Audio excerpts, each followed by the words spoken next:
Welcome to Shukla study point. आप सभी का स्वागत है आपके अपने YouTube channel Shukla study point में। मैं शिवम शुक्ला आप सभी दोस्तों का हार्दिक स्वागत करता हूं।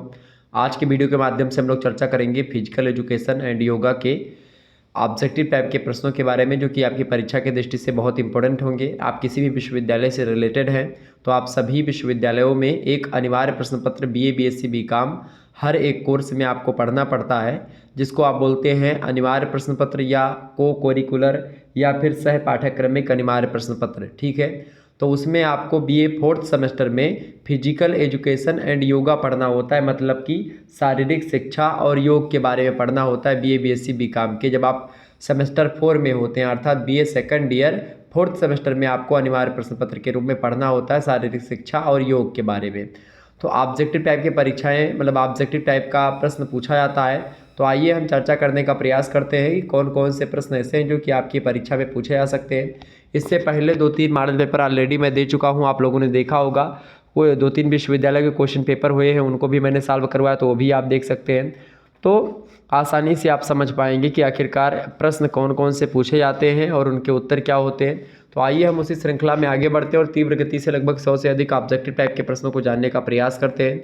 एक बार जितने भी लोग देख रहे हैं हमारे साथ, जुड़ चुके हैं हमारे साथ, सभी लोग वीडियो को लाइक और शेयर कर दीजिएगा। पहला प्रश्न आपकी स्क्रीन पर आ चुका है, देखने का प्रयास करेंगे।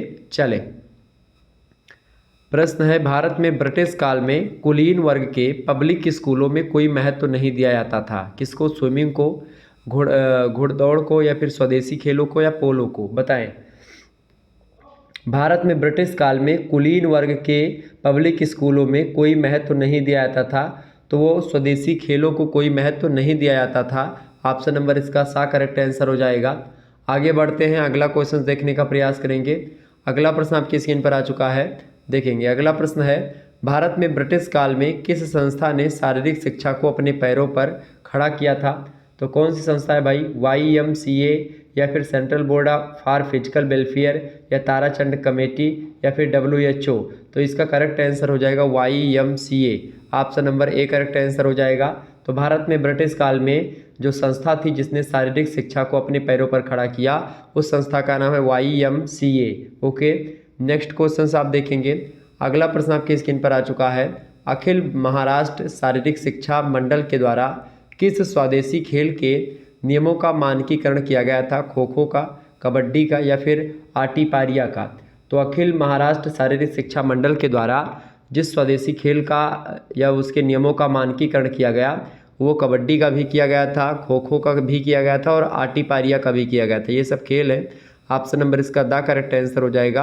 ये सब स्वदेशी खेल है, ठीक है, देसी खेल है। तो ऑप्शन नंबर इसका दा, उपरोक्त सभी खेलों के नियम जो हैं उनका मानकीकरण किया गया था अखिल महाराष्ट्र शारीरिक शिक्षा मंडल के द्वारा।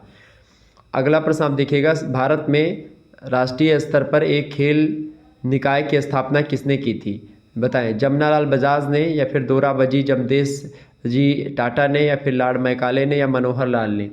तो भारत में राष्ट्रीय स्तर पर एक खेल निकाय की जो स्थापना करी थी, वो करी थी दोराबजी मतलब कि जमशेद जी टाटा ने किया था। ऑप्शन नंबर इसका बा करेक्ट आंसर हो जाएगा।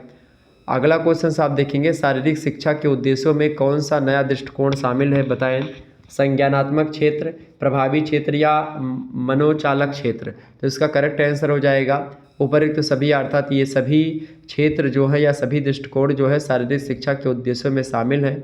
ऑप्शन नंबर दा करेक्ट आंसर होगा। अगला क्वेश्चन आप सभी लोग देखेंगे। प्रश्न है, शारीरिक शिक्षा शारीरिक क्रियाकलापों के माध्यम से की जाने वाली या दी जाने वाली वह शिक्षा है जिससे व्यक्ति के संपूर्ण व्यक्तित्व का विकास होता है और इसकी पूर्ति एवं पूर्णता शरीर, मन और आत्मा में है। यह कथन किस विद्वान का है? बताएं। तो इस कथन को कहा था JP थॉमस ने। ऑप्शन नंबर बी में दिए JP थॉमस, करेक्ट आंसर हो जाएंगे। नेक्स्ट क्वेश्चन आप देखेंगे। अगला प्रश्न आपकी स्क्रीन पर आ चुका है, शारीरिक शिक्षा का उद्देश्य व्यक्ति के शारीरिक, सामाजिक, मानसिक एकीकरण तथा समायोजन का अधिकतम विकास करना है। यह परिभाषा किसने दी थी भाई? किसकी परिभाषा? शारीरिक शिक्षा की परिभाषा को देते हुए किसने ये कहा कि शारीरिक शिक्षा का उद्देश्य व्यक्ति के शारीरिक, सामाजिक, मानसिक एकीकरण तथा समायोजन एवं अधिकतम विकास करना है। यह कथन किसका है? तो यह कथन किसका है भाई? ये कथन है बुक वाल्टर का। किसका कथन है भाई? बुक वाल्टर का ये कथन है, ये बात ध्यान रखिएगा। आगे बढ़ते हैं, अगला प्रश्न। अगला प्रश्न आपकी स्क्रीन पर आ चुका है, फटाफट से आप लोग देखिएगा। चले आगे देखने का प्रयास करते हैं। प्रश्न है, शारीरिक शिक्षा शिक्षा का वह हिस्सा है जिसमें शारीरिक क्रियाकलाप जो होते हैं उनकी प्रधानता रहती है। यह कथन किसका है? बताइए, इंपॉर्टेंट क्वेश्चन है। प्रश्न बड़ा ज़बरदस्त है कि शारीरिक शिक्षा शिक्षा का वह हिस्सा है जिसमें शारीरिक क्रियाकलापों की प्रधानता रहती है। यह कथन किसका है? तो यह कथन किसका है भाई? ब्राउन हिल और हेगमैन दोनों का कथन है। ऑप्शन नंबर इसका सा लगा देंगे। आ और बा दोनों करेक्ट आंसर होगा। अगला प्रश्न आप देखिएगा, शारीरिक शिक्षा की भ्रांति है। क्या भ्रांति है शारीरिक शिक्षा की भाई? शरीर सौष्ठव, अनुशासनहीनता पैदा करना, या शारीरिक प्रशिक्षण, या फिर उपयुक्त सभी। तो ये सब जो है ये सभी एक प्रकार से शारीरिक शिक्षा की भ्रांतियां हैं। ऑप्शन नंबर इसका द करेक्ट आंसर हो जाएगा। अगला क्वेश्चन आप देखेंगे, निम्न में से शारीरिक घटकों की पुष्टि कीजिए, शक्ति, सहन क्षमता या गति। तो शारीरिक घटकों की पुष्टि इनमें से किसके द्वारा? देखिए, शक्ति, गति और सहन क्षमता तीनों आती हैं उसमें। Option number the correct answer होगा। अगला प्रश्न आप देखिएगा, शारीरिक शिक्षा के क्षेत्र में शामिल है, लोक सेवा कार्यक्रम शामिल है, अतरंग कार्यक्रम और बहिरंग कार्यक्रम। तो ये सभी कार्यक्रम, लोक सेवा कार्यक्रम, अतरंग कार्यक्रम, बहिरंग कार्यक्रम, ये सब शारीरिक शिक्षा के क्षेत्र में शामिल हैं। ऑप्शन नंबर इसका द लगा दीजिएगा, करेक्ट आंसर होगा। अगला क्वेश्चन आप देखेंगे, बहुत इंपॉर्टेंट प्रश्न, परीक्षा में पूछा भी गया कई बार। प्रश्न है, भारत में आज भगवत गीता की इतनी आवश्यकता नहीं है जितनी फुटबॉल के मैदानों की है। यह कथन किसका है? तो यह कथन स्वामी विवेकानंद जी ने कहा था कि भारत में एक प्रकार से आज क्रिकेट के मतलब उसके फुटबॉल के मैदानों की जितनी आवश्यकता है उतनी आवश्यकता भगवत गीता की नहीं है। ठीक है, ऑप्शन नंबर इसका आ करेक्ट आंसर होगा। अगला प्रश्न आप देखिएगा, प्रश्न है, व्यक्तित्व की पूर्ण अभिव्यक्ति के लिए शारीरिक, नैतिक और मानसिक क्रियाओं को करने की आवश्यकता होती है।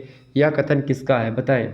तो व्यक्तित्व की पूर्ण अभिव्यक्ति के लिए शारीरिक, नैतिक और मानसिक क्रियाओं को करने की आवश्यकता होती है। यह कथन कहा था फ्रोबेल महोदय ने। ऑप्शन नंबर सी में दिया फ्रोबेल, करेक्ट आंसर हो जाएगा। आगे देखिएगा, अगला प्रश्न आपकी स्क्रीन पर आ चुका है, दूध में भीगे नरम फूले चावलों की भांति निर्बल बुद्धि वाला व्यक्ति किसी काम का नहीं होता है तथा वह कुछ भी प्राप्त नहीं कर सकता है, परंतु शक्तिशाली एवं पौरुष तत्व रखने वाला व्यक्ति ही पराक्रमी कहलाता है।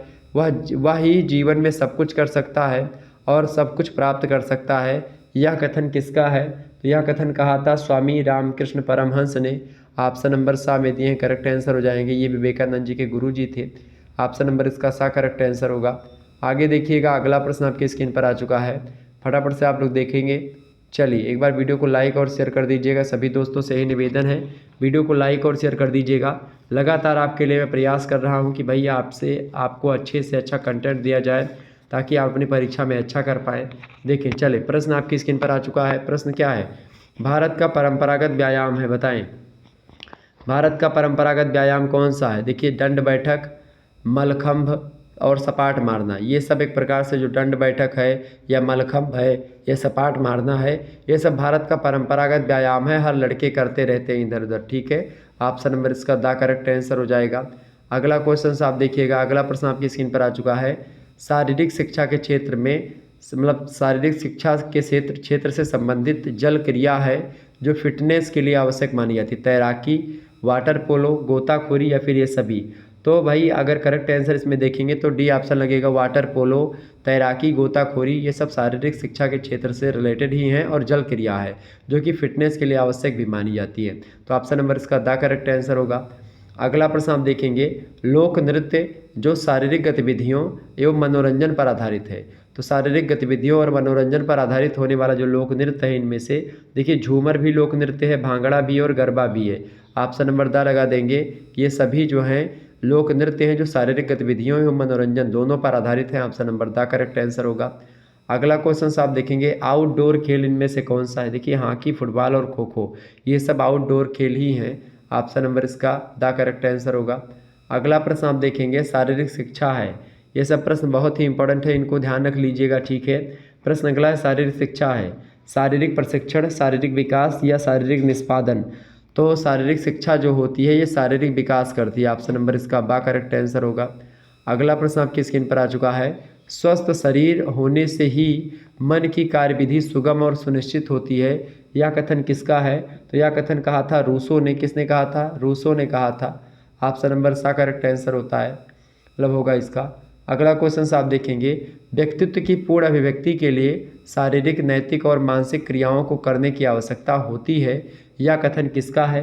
फटाफट से आप लोग बताने का प्रयास करेंगे। तो यह कथन है हर्बर्ट स्पेंसर का, ऑप्शन नंबर इसका आ करेक्ट आंसर होगा। अगला प्रश्न आपसे पूछा जा सकता है कि शारीरिक शिक्षा आवश्यक है क्योंकि यह भावी जीवन के लिए तैयार करती है, बिल्कुल ठीक बात है। सर्वांगीण विकास भी करती है शारीरिक शिक्षा, इसके अलावा बच्चों में शारीरिक तथा मानसिक विकास भी करती है। तो ये तीनों ऑप्शन जो हैं इसके सही हैं, यानी कि डी ऑप्शन में दिया उपर्युक्त तो सभी करेक्ट आंसर हैं। तो ऑप्शन नंबर द ही लगा दीजिए, करेक्ट आंसर हो जाएगा। ये सभी ऑप्शन जो हैं शारीरिक शिक्षा के लिए वो करेक्ट हैं। आगे देखिएगा अगला प्रश्न।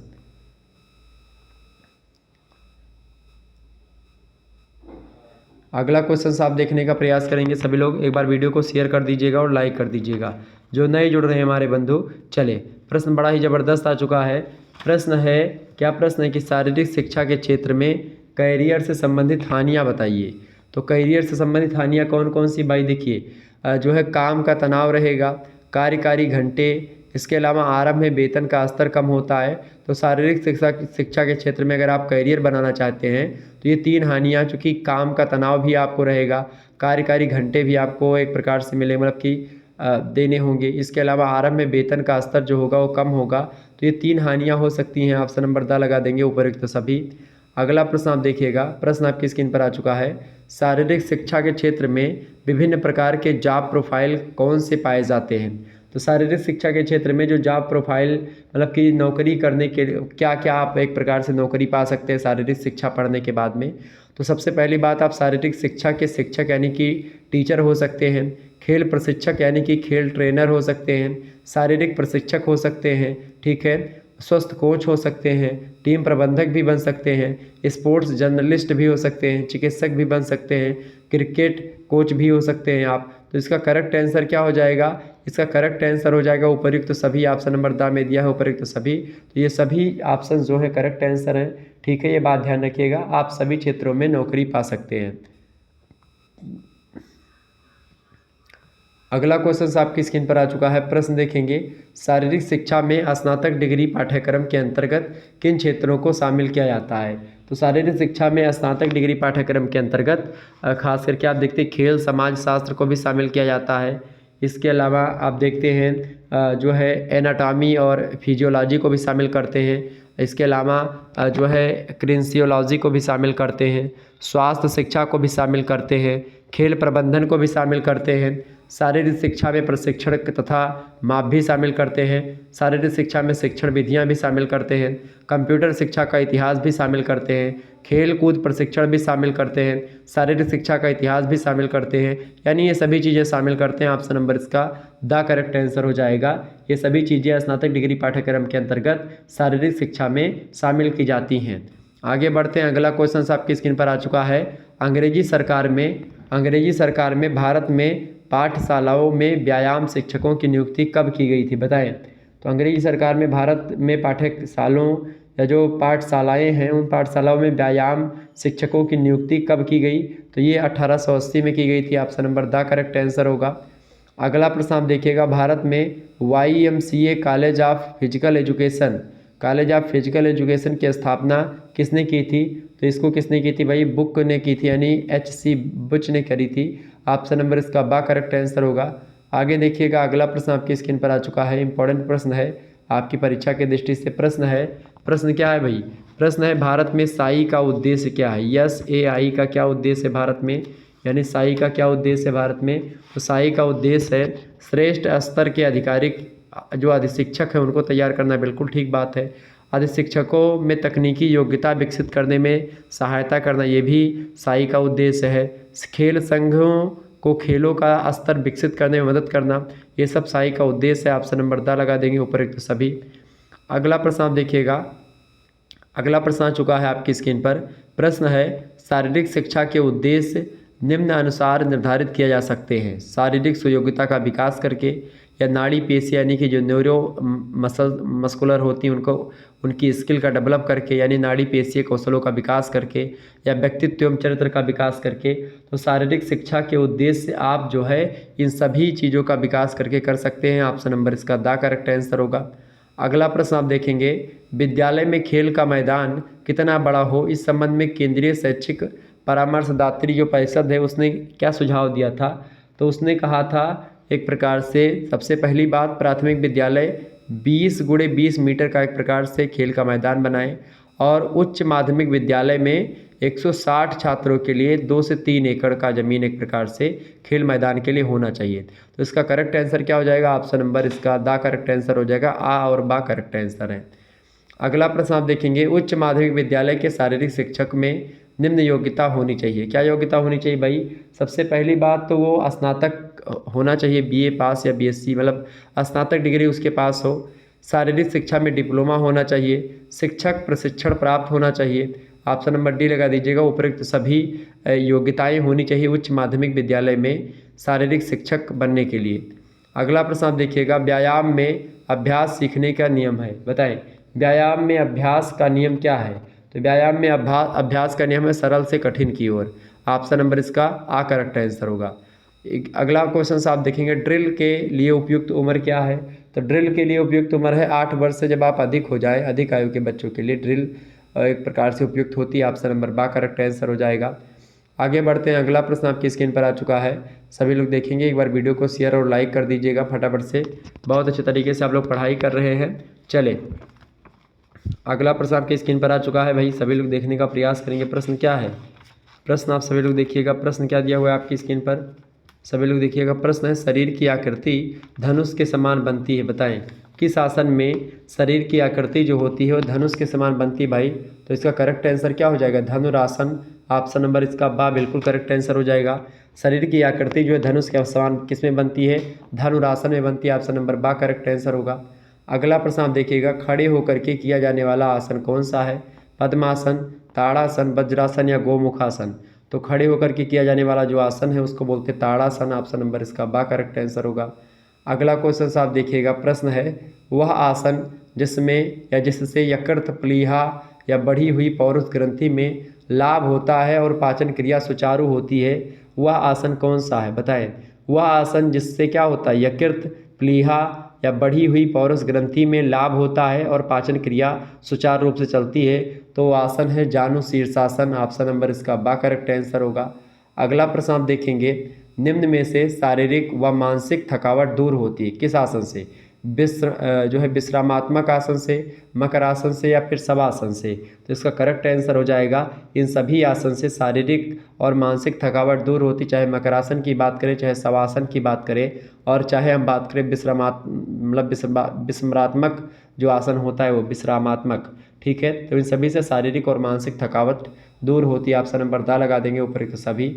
अगला प्रश्न आपकी स्क्रीन पर आ चुका है, हठ प्रदीपिका ग्रंथों में आसनों की संख्या कितनी है। तो हठ प्रदीपिका में जो ग्रंथ है उसमें आसनों की जो संख्या है वो 15 के आसपास बताई गई है, ऑप्शन नंबर बा करेक्ट आंसर होगा। अगला प्रश्न आप देखिएगा, बैठ कर करने वाला आसन कौन सा है। देखिए बालासन, पद्मासन और सुखासन, ये सब बैठ करके करने वाले आसन हैं, ऑप्शन नंबर दा करेक्ट आंसर होगा। अगला प्रश्न आप देखेंगे, वज्रासन किस प्रकार किया जाता है। तो वज्रासन किस प्रकार किया जाता है भैया, वज्रासन जो है वो बैठ कर किया जाता है, ऑप्शन नंबर बा करेक्ट आंसर होगा। अगला क्वेश्चन आप देखने का प्रयास करेंगे, प्रश्न है, कमल मुद्रा में कौन सा आसन किया जाता है, बताएं। तो कमल मुद्रा में कौन सा आसन करते हैं, पद्मासन जो है वो कमल मुद्रा में किया जाता है, ये बात ध्यान रखेंगे। अगला क्वेश्चन आपकी स्क्रीन पर आ चुका, भ्रामरी प्राणायाम के लाभ क्या होते हैं। तो भ्रामरी प्राणायाम का लाभ होता है पेट में विकार, मतलब पेट के विकार में कमी आती है, बाड़ी और बाड़ी व स्वर में मधुरता आती है, रक्त उच्च मतलब कि जो उच्च रक्तचाप होता है उस पर नियंत्रण होता है। तो ये दोनों एक प्रकार से इसके लाभ हैं। इसके अलावा पेट की अगर बीमारी की बात की है तो पेट में जो विकार होता है उसमें कमियां आती हैं, ठीक है। अच्छा, जो भ्रास्त्रिका शब्द है वो किस भाषा का शब्द है, पिछली फिर प्रश्न पूछा गया था एक यूनिवर्सिटी के पेपर में, तो संस्कृत भाषा का शब्द है भ्रास्त्रिका, ठीक है, ये बात ध्यान रखिएगा। अच्छा, कोड़ासन जो है कैसे करते हैं, कोड़ासन खड़े होकर के किया जाता है, ठीक है, ये बात ध्यान रखिएगा। मेरुदंडासन लेट कर किया जाता है। शीतली प्राणायाम के द्वारा क्या कम होता है भाई, पेट की जलन कम होती है, पसीना, पेट की गर्मी, ये बात ध्यान रखिएगा। ओके, मूर्छा प्राणायाम के द्वारा क्या दूर होता है भाई, चिंता, तनाव, भय अगर होता है, कि तनाव, भय, चिंता, तो मूर्छा प्राणायाम करने से दूर होता है। उज्जाई शब्द का मतलब क्या होता है, विजयी या जीतने वाला, ठीक है, ये बात ध्यान रखेंगे। आगे देखते हैं, अगला प्रश्न आपकी स्क्रीन पर आ चुका है। प्रश्न है, इस प्राणायाम के नियमित अभ्यास से शरीर में गर्मी उत्पन्न होती है। बताएं किस प्राणायाम से शरीर में एक प्रकार से गर्मी उत्पन्न होती है। तो वो प्राणायाम है सूर्य भेदी प्राणायाम। ऑप्शन नंबर इसका आ करेक्ट आंसर हो जाएगा। अगला प्रश्न आप देखिएगा, प्रश्न आपकी स्क्रीन पर आ चुका है। प्रश्न है, किस प्राणायाम के संबंध में कहा जाता है कि अगर इसको कोई व्यक्ति 6 महीने नियमित रूप से कर ले तो वह व्यक्ति साधारण न होकर के पूजनीय हो जाता है। वह प्राणायाम कौन सा है। तो वह प्राणायाम है प्लाविनी प्राणायाम। ऑप्शन नंबर इसका आ करेक्ट आंसर हो जाएगा। ये प्लाविनी प्राणायाम के संबंध में कहा जाता है कि अगर इसको कोई व्यक्ति 6 महीने तक नियमित रूप से कर ले तो वह व्यक्ति साधारण ना होकर के पूजनीय हो जाता है। ऑप्शन नंबर ए प्लाविनी प्राणायाम। अगला प्रश्न है, प्राणायाम किस स्थान पर बैठ करके करना चाहिए। तो प्राणायाम जो है वो स्वच्छता और हवादार स्थान पर आपको करना चाहिए, स्वच्छ और हवादार स्थान। Option number the correct answer होगा। अगला प्रश्न आपकी स्क्रीन पर आ चुका है, क्रोध को दूर करने वाला तथा मन को शांत करने वाला प्राणायाम कौन सा है। तो क्रोध को और मन को दूर करने वाला, मतलब शांत करने वाला और क्रोध को दूर करने वाला जो प्राणायाम है वो है भ्रामरी प्राणायाम। ऑप्शन नंबर इसका द करेक्ट आंसर हो जाएगा। अगला क्वेश्चन आप देखिएगा,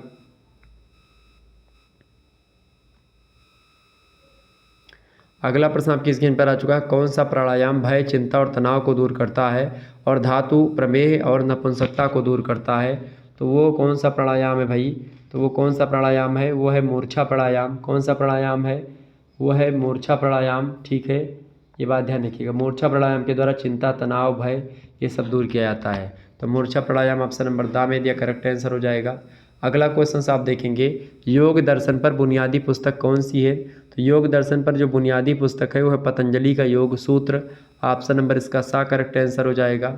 अगला प्रश्न आप देखिएगा, निम्नलिखित में से कौन सा कार्यवाही का अंग पृथ्वी तत्व का प्रतिनिधित्व करता है। बताएं। तो इनमें से जो गुदा है वो एक प्रकार से ये पृथ्वी तत्व का प्रतिनिधित्व करता है। ऑप्शन नंबर बा करेक्ट आंसर होगा। अगला प्रश्न आप देखिएगा, सर्वांग योग दर्शन किसने दिया। तो सर्वांग योग दर्शन किसने दिया भैया, पतंजलि ने दिया था। किसने दिया, पतंजलि ने दिया था सर्वांग योग दर्शन। ऑप्शन नंबर इसका आ करेक्ट आंसर हो जाएगा। ओके, आगे बढ़ते और भी प्रश्नों को जानने का प्रयास करते हैं। सर्वांग योग दर्शन पतंजलि ने दिया, ऑप्शन नंबर आ करेक्ट आंसर होगा। अगला प्रश्न आप देखेंगे, वेद के 6 तकनीकी विषयों को क्या कहा जाता है। तो उनको वेदांग कहा जाता है। ऑप्शन नंबर बा करेक्ट आंसर हो जाएगा। अगला प्रश्न आपसे पूछा जा सकता है एग्जाम में कि निम्नलिखित में से कौन सा प्राणायाम सूक्ष्म शरीर को शुद्ध करता है। तो कौन सा प्राणायाम शुद्ध शरीर, मतलब किस प्राणायाम सूक्ष्म शरीर को शुद्ध करता है भैया। उज्जाई प्राणायाम जो होता है वो शरीर को, सूक्ष्म शरीर को क्या करता है, शुद्ध करता है। अगला प्रश्न, पतंजलि योग सूत्र में योग को परिभाषित किया गया है। बताएं। प्रश्न इंपॉर्टेंट है, पतंजलि योग सूत्र में योग को परिभाषित किया गया कैसे, बताएं। तो पतंजलि योग सूत्र में योग को जो परिभाषित किया गया उसमें कहा गया है योगा चित्त वृत्ति निरोधा। क्या कहा गया है, योगा चित्त वृत्ति निरोधा। ऑप्शन नंबर इसका बा करेक्ट आंसर हो जाएगा। अगला प्रश्न आपकी स्क्रीन पर आ चुका है, निम्नलिखित में से किसमें 3 मुख्य गुण अर्थात सत्व, रजस और तमस होते हैं। सत्व, रज, तम जिसको कहते हैं। तो ये किस में होते हैं, पुरुष में, प्रकृति में, माया में या महत में। तो प्रकृति में 3 गुण होते हैं। कौन कौन से, प्रकृति में सत्व, रज और तम। ऑप्शन नंबर इसका बा करेक्ट आंसर हो जाएगा। अगला प्रश्न आप देखिएगा, श्री अरविंद का अंतर्राष्ट्रीय शिक्षा केंद्र कहाँ पर स्थापित है। तो श्री अरविंद का जो अंतर्राष्ट्रीय शिक्षा केंद्र है वो पुदुचेरी में स्थापित है। ऑप्शन नंबर इसका बा करेक्ट आंसर हो जाएगा। अगला प्रश्न आप देखिएगा, किसके अनुसार योगासनों से शारीरिक रोग समाप्त होता है। किसने कहा था कि योगासनों से शारीरिक रोग समाप्त होता है। योग चूड़ामणि ने कहा था। ऑप्शन नंबर इसका सा करेक्ट आंसर हो जाएगा। फटाफट से आप लोग बताने का प्रयास करेंगे इस प्रश्न का उत्तर क्या होगा। प्रश्न है, जीवन को समग्रता प्रदान करने वाला साधन कौन सा है। श्रुति, स्वप्न या योग या फिर ये सभी। तो जीवन को समग्रता प्रदान करने का साधन जो है वो क्या है भाई, वो योग होता है। क्या है, योग है। सभी लोग डी पे जा रहे हैं लेकिन नहीं, जीवन को समग्रता प्रदान करने वाला जो साधन है वो योगा होता है। ऑप्शन नंबर इसका सा करेक्ट आंसर होगा। आगे बढ़ते हैं। आप सभी का बहुत बहुत स्वागत है आपके अपने YouTube channel Shukla study point में। जो हमारे साथ नए बंधु और हमारे बहनें जुड़ रही हैं उन सभी का बहुत बहुत अभिनंदन, बहुत बहुत स्वागत है आपके अपने YouTube channel Shukla study point में। चलिए, प्रश्न है, निम्न में से योग के प्रकार हैं। बताएं। मंत्र योग, राजयोग, लय योग, ये सभी जो है योग की ही प्रकार है, चाहे लय योग की बात करें, चाहे मंत्र योग की, चाहे राजयोग की। ऑप्शन नंबर इसका द करेक्ट आंसर होगा। आगे बढ़ते हैं अगला प्रश्न। अगला प्रश्न आपकी स्क्रीन पर आ चुका है, सभी लोग देखने का प्रयास करेंगे और वीडियो को शेयर भी कर दीजिएगा। ओके, चले, प्रश्न आपकी स्क्रीन पर आ चुका है। प्रश्न है, दैनिक जिम्मेदारियों को वहन करने के लिए तरोताज़ा रखता है। तो दैनिक जिम्मेदारियों को वहन करने के लिए तरोताज़ा हमको क्या रखता है भाई? तो हमको जो मनोरंजन होता है हमको तरोताज़ा रखता है। ऑप्शन नंबर इसका सा करेक्ट आंसर होगा। अगला प्रश्न आपकी स्क्रीन पर आ चुका है, मनोरंजन का क्या महत्व है? तो मनोरंजन का महत्व ये है कि ये थकान भी दूर करता है, आत्मसंतोष भी प्राप्त होता है मनोरंजन से, और मानसिक विकास भी होता है। ऑप्शन नंबर इसका दा लगा दीजिएगा, उपयुक्त तो सभी। अगला प्रश्न आपकी स्क्रीन पर आ चुका है। अगला प्रश्न आपकी स्क्रीन पर आ चुका है, क्या है भाई? मनोरंजन फुर्सत के समय में मानवीय हितों का विस्तार है, ये कथन किसका है? बताएं। तो मनोरंजन फुर्सत के समय में मानवीय हितों का विस्तार है, यह कथन कहा था किसने? जेराल्ड बी रिट जेराल्ड ने। ऑप्शन नंबर इसका बा करेक्ट आंसर हो जाएगा। अगला क्वेश्चन से आप देखेंगे, मनोरंजन का क्षेत्र है। देखिए, मनोरंजन क्लब, सामाजिक संस्थाएं या शैक्षणिक संस्थाएं। तो आपको बता दूं, मनोरंजन के क्षेत्र की अगर बात की जाए तो सामाजिक संस्थाएं भी और शैक्षणिक संस्थाएं और मनोरंजन क्लब, ये सब मनोरंजन के ही क्षेत्र हैं। ऑप्शन नंबर इसका लगा दीजिएगा द ऑप्शन, उपयुक्त सभी। अगला प्रश्न आपकी स्क्रीन पर आ चुका है, मनोरंजन का अर्थ है पुनः निर्माण, आनंद प्राप्त करना, आराम प्राप्त करना या थकान दूर करना। आप सभी को इसका करेक्ट आंसर पता होगा। बिल्कुल बिल्कुल, मनोरंजन का अर्थ होता है पुनः निर्माण। ऑप्शन नंबर इसका आ करेक्ट आंसर होगा। अगला प्रश्न आप देखिएगा, मनोरंजन का महत्व क्या है? मनोरंजन का क्या महत्व है भाई? तो मनोरंजन का महत्व क्या है? शारीरिक विकास भी करता है, थकान दूर भी करता है और आत्मसुख की प्राप्ति भी इससे होती है। ऑप्शन नंबर इसका द करेक्ट आंसर हो जाएगा, उपयुक्त तो सभी। अगला प्रश्न, दो प्रकार की जुम्बा के नाम बताइए। दो प्रकार के जुम्बा के नाम, एक तो फिटनेस और एक टोनिंग। ऑप्शन नंबर इसका आ करेक्ट आंसर हो जाएगा। अगला प्रश्न है, लोना शब्द किस खेल से जुड़ा हुआ है? तो लोना शब्द जो है वो कबड्डी से जुड़ा हुआ है। ऑप्शन नंबर इसका आ करेक्ट आंसर होगा। अगला प्रश्न आपकी स्क्रीन पर आ चुका है, मनोरंजन क्रियाएं किस पर निर्भर करती हैं? तो मनोरंजन क्रियाएं जो होती हैं वो परिवार की रुचि पर भी निर्भर करती हैं और आनंद की प्राप्ति पर भी निर्भर करती हैं। ऑप्शन नंबर इसका सा लगा दीजिएगा, आ और बा दोनों करेक्ट आंसर होगा।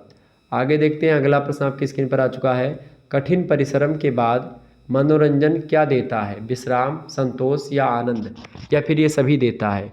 तो कठिन परिश्रम के बाद जो मनोरंजन देता है वो एक प्रकार से संतोष भी देता है, विश्राम भी देता है और आनंद भी देता है। ऑप्शन नंबर इसका द करेक्ट आंसर हो जाएगा, उपयुक्त डी करेक्ट आंसर हो जाएगा आपका। अगला प्रश्न आप देखिएगा, मनोरंजन का क्या उद्देश्य है? व्यक्तित्व का विकास, आनंद की प्राप्ति या आ और बा दोनों, या फिर इनमें से कोई नहीं? तो मनोरंजन का जो उद्देश्य है वो व्यक्तित्व का विकास करना भी है और आनंद की प्राप्ति करवाना भी है। ऑप्शन नंबर इसका आ करेक्ट आंसर हो जाएगा, मतलब सा करेक्ट आंसर हो जाएगा, आ और बा दोनों करेक्ट आंसर, ठीक है। अगला प्रश्न आप देखिएगा, मनोरंजन क्या है? समय की बर्बादी करना है, तनाव से मुक्ति। तो मनोरंजन क्या है भैया? मनोरंजन जो होता है वो समय की बर्बादी करना बिल्कुल भी नहीं है, तनाव से मुक्ति जरूर देता है। ऑप्शन नंबर इसका बा करेक्ट आंसर हो जाएगा। अगला क्वेश्चन आप देखिएगा, कौन सा मनोरंजन उपचार में सहायक होता है? बताएं। तो कौन सा मनोरंजन उपचार में सहायक होता है? सिनेमा, दूरदर्शन, खेल, संगीत, बताएं क्या करेक्ट आंसर इसका क्या होगा? तो मनोरंजन उपचार में सहायक होता है संगीत सुनना। ऑप्शन नंबर इसका सा करेक्ट आंसर होता है।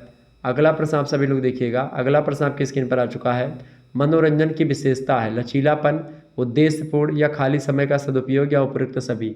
तो मनोरंजन की विशेषता है कि लचीलापन भी इसमें होता है, उद्देश्यपूर्ण भी होता है। मनोरंजन का उद्देश्य होता है कि आपको एक प्रकार से आपके व्यक्तित्व का विकास करना है, आनंद की प्राप्ति करना है, ठीक है। और खास करके आप देखते हैं मनोरंजन की विशेषता में एक प्रकार से आप देखते हैं लचीलापन भी होता है, खाली समय का दुरुपयोग भी हो जाता है।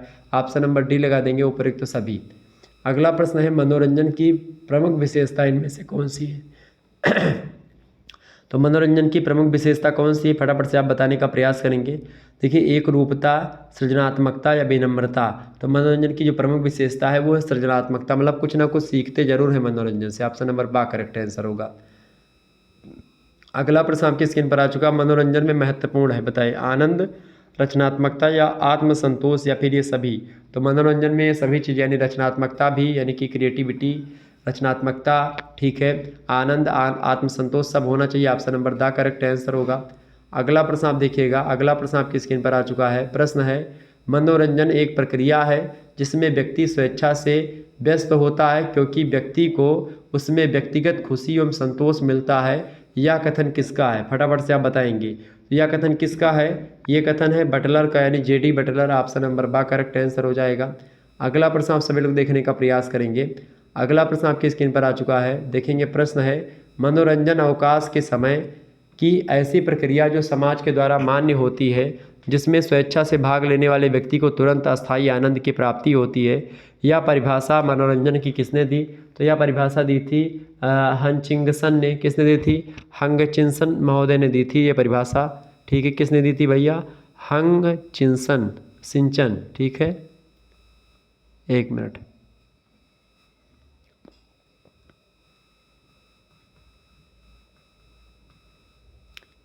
हंगचिंसन महोदय ने दी थी ये परिभाषा। ठीक है, ध्यान रखिएगा। तो इस प्रकार से ये प्रश्न आप लोगों ने समझे, बहुत ही इंपॉर्टेंट क्वेश्चंस थे जिसके बारे में हमने आपको बताया। और भी प्रश्न आपकी परीक्षा की दृष्टि से महत्वपूर्ण है जो कि अन्य मॉडल पेपर में हमने रखे हैं। अच्छा, फिट इंडिया अभियान की शुरुआत कब हुई भाई, ये भी बता दें। तो 2019 से 29 अगस्त को शुरू हुई। ठीक है, ये सब ध्यान रखिएगा, परीक्षा में प्रश्न यहाँ से पूछे जाते रहे हैं। अब आपको बता दूँ, इससे पहले ये वाला मॉडल पेपर मैंने दिया है, इसको भी आप देख लीजिएगा, प्लेलिस्ट में आपको वीडियोस मिल जाएंगी। ठीक है, इसके पहले ये मॉडल पेपर हमने दिया था, को करिकुलर का लाइव क्लास हुई थी, ये भी देख लीजिएगा। इसके पहले ये मॉडल पेपर दिया था हमने, ये भी देख लीजिएगा। और इससे पहले 3 मॉडल पेपर ऑलरेडी अवेलेबल है जो कि सब प्लेलिस्ट में आपको मिल जाएंगे। और यूनिवर्सिटीज़ के जो क्वेश्चन पेपर है वो भी मैंने सॉल्व करवाए, तो वो भी देख लीजिएगा। तो लगभग बहुत सारी वीडियोज़ में फिजिकल एजुकेशन के लगभग दे चुका हूँ आपको। तो अब आप लोग जो है आसानी से पढ़ें बस केवल। अब ये कमेंट ना करें कि सर जी और वीडियो दे दीजिए एक ठू। ठीक है, अगर हो सकेगा तो और एक आध दो वीडियो में देने का प्रयास करूंगा, और नहीं तो आप इतना ही अगर पढ़ लेंगे तो आपका काम हो जाना है। तो आप इन वीडियो को 2-3-4 बार अगर देख लेंगे तो आपका काम हो जाएगा। मैं प्रयास ये करूंगा कि जितनी वीडियो मैंने लगभग बनाई है उन सभी को लेकर के, उन सभी प्रश्नों को उठा करके एक बड़ी वीडियो में बना दूंगा जिसमें लगभग 2 घंटे की वीडियो होगी, और इसमें मैं समस्त प्रश्नों पर चर्चा कर दूंगा जो कि आपकी परीक्षा की दृष्टि से महत्वपूर्ण है। तो एक ही वीडियो में एक प्रकार से यानी महामैराथन क्लास में लगवा दूंगा अगर आप कहेंगे तो। ठीक है, चलिए फिर मिलते हैं हम नेक्स्ट वीडियो में। तब तक के लिए जय हिंद, जय भारत। आप सभी का बहुत बहुत धन्यवाद हमारे साथ जुड़ने के लिए। इसी प्रकार से अपना प्यार हमेशा बनाए रखिएगा और इन सभी वीडियोज़ को आप देख लीजिएगा। बहुत बहुत धन्यवाद हमारे साथ जुड़ने के लिए। Good night, I love you. बहुत बहुत धन्यवाद भाई।